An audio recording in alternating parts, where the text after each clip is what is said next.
श्रोतागणों, आज हम श्रीमद् भागवत कथा द्वितीय दिवस भाग 13। श्रोतागणों, जो भगवान के भरोसे रहता है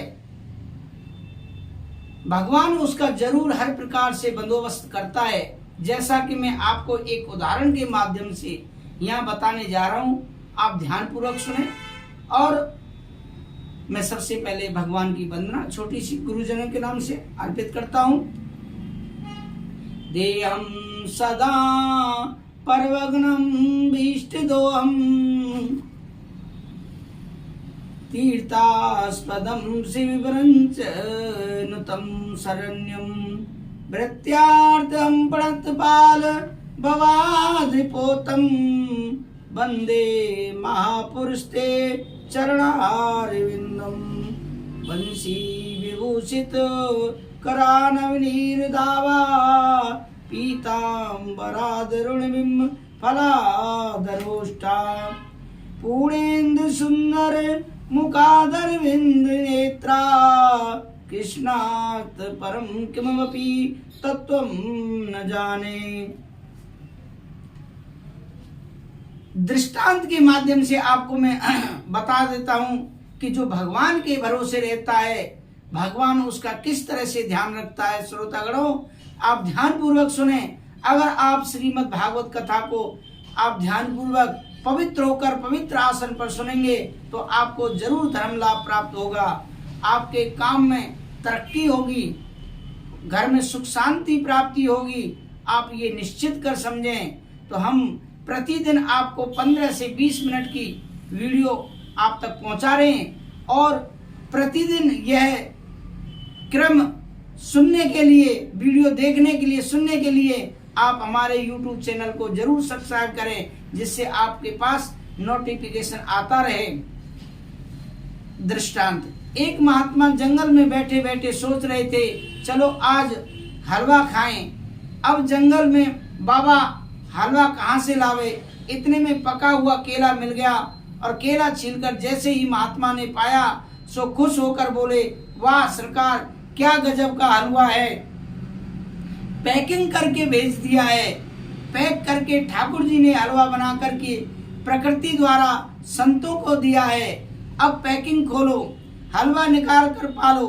कैसे अद्भुत रस अनार के भीतर भर दिए, आम के भीतर भर दिए।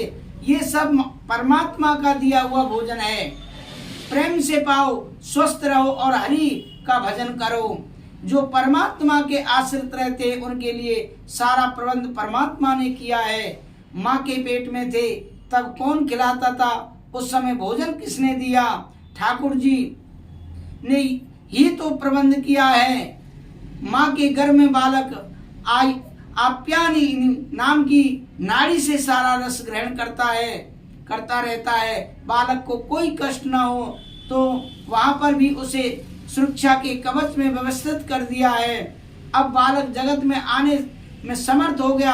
प्रसूति वायु के संबंध के द्वारा, वायु के प्रबंध के द्वारा तुरंत माँ के गर्भ से बाहर निकाल दिया। ये भी प्रबंध उसी का है। समय पर ही प्रसूति वायु आकर उसे गर्भ से बहिर्भूत करती है। अब जगत में अभी अभी आया, जगत की वस्तुओं को खाने में अभी समर्थ नहीं है तो कैसे भरण पोषण होगा।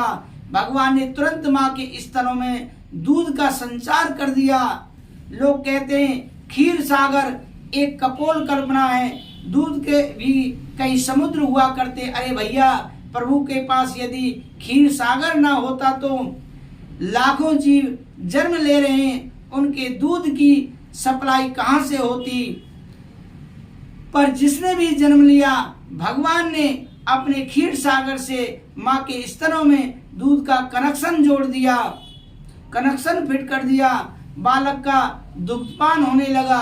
बालक के निमित्त ही वह दुग्ध है। डॉक्टर भी कहने लगे माँ का दूध पिलाओ, बच्चा स्वस्थ रहेगा, क्योंकि ठाकुर जी दे ही उनके लिए रहे हैं।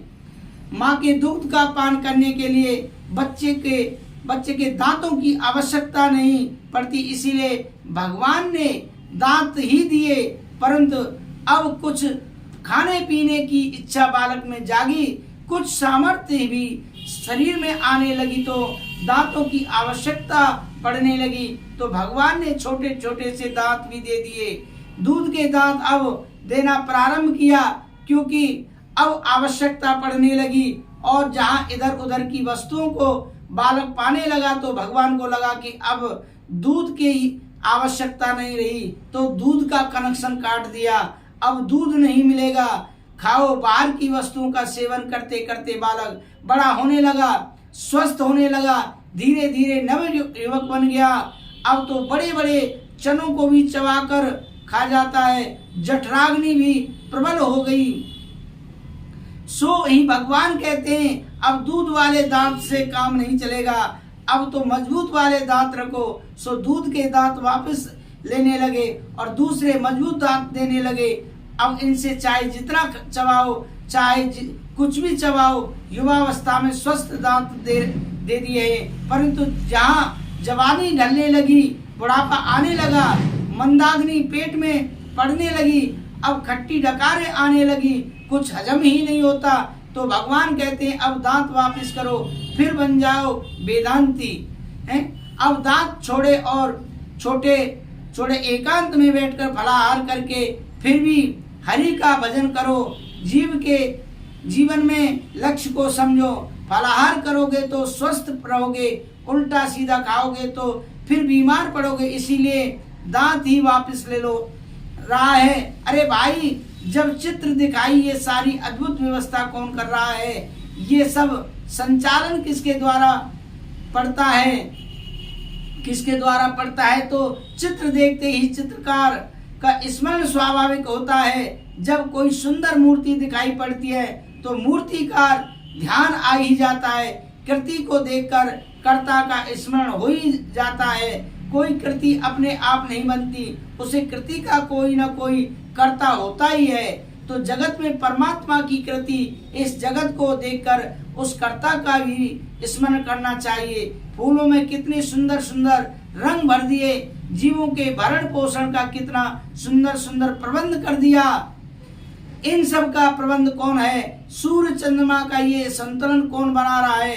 वह भगवान सूर्य थोड़ा नीचे खिसक आवे तो धरती भस्म हो जाए, और तनिक ऊपर खिसक कर चली जाए तो इस धरती पर बर्फ बन जाए। ये संतुलन किसने बना रखा है? ये असंख्य तारे आपस में घूम रहे हैं। ये सब प्रबंध करने वाला कोई तो प्रबंधक है। इस जगत को देखकर उन जगदीश्वर का, जो सबके प्रबंधक हैं, उनका ध्यान करना चाहिए, स्मरण करना चाहिए। बड़ा सुंदर श्री सुखदेव जी महाराज ने भगवान के स्थूल रूप में ध्यान की विधि बतलाई। तत्परांत सद्यो मुक्ति वह क्रम मुक्ति का मार्ग बतलाया। जो ब्रह्मलोक के सुखों का भोग करना चाहते हैं, वह अपने सूक्ष्म शरीर को लेकर ही ऊर्ध्व गति से ऊर्ध्व लोकों को गमन करते हैं, और जो केवल उस परम तत्व को ही पाना चाहते हैं, वह इस स्थूल शरीर और सूक्ष्म शरीर दोनों का ही त्याग करके अपनी विशुद्ध आत्मा को परमात्मा में विलीन करते हैं। किस कामना से किस देवता का यजन पूजन करना चाहिए, वह सब सुखदेव भगवान ने बतलाया। अन्न की कामना है तो अदिति माँ की उपासना करो, रूप की कामना है तो गंधर्वों की उपासना करो, विद्या की कामना है तो भोले बाबा की उपासना करो, भोलेनाथ की उपासना करो, दाम्पत्य जीवन सुख में चाहते हो तो माता भवानी की उपासना करो। इसके विपरीत यदि कुछ ना चाहते हो तो भगवान नारायण की उपासना करो। अकाम है सर्व कामो व मोक्ष काम उदारथी, तीव्रेण भक्ति योगेन यजेत पुरुषम परम। निष्काम हो या सकाम, मानव मात्र को परमात्मा प्रभु श्री नारायण की उपासना तो करनी ही चाहिए, क्योंकि मनुष्य शरीर ही उपासना के लिए मिला है। जो मानव तन पाकर भी प्रभु की आराधना उपासना नहीं करता, वह मानव पशु तुल्य है। श्रोतागणों, श्रीमद् भागवत कथा द्वितीय दिवस भाग 13 आज हम यही विराम देते हैं। इससे आगे हम आपको अगले भाग में निष्काम भक्ति और सकाम भक्ति के बारे में बताएंगे। आप जब तक हमारे साथ बने रहें और प्रतिदिन हमारी वीडियो को समय निकाल कर पवित्र होकर पवित्र आसन पर सुनते रहें, इसी के साथ मैं विदा लेता हूँ। जय श्री राधे, राधे राधे।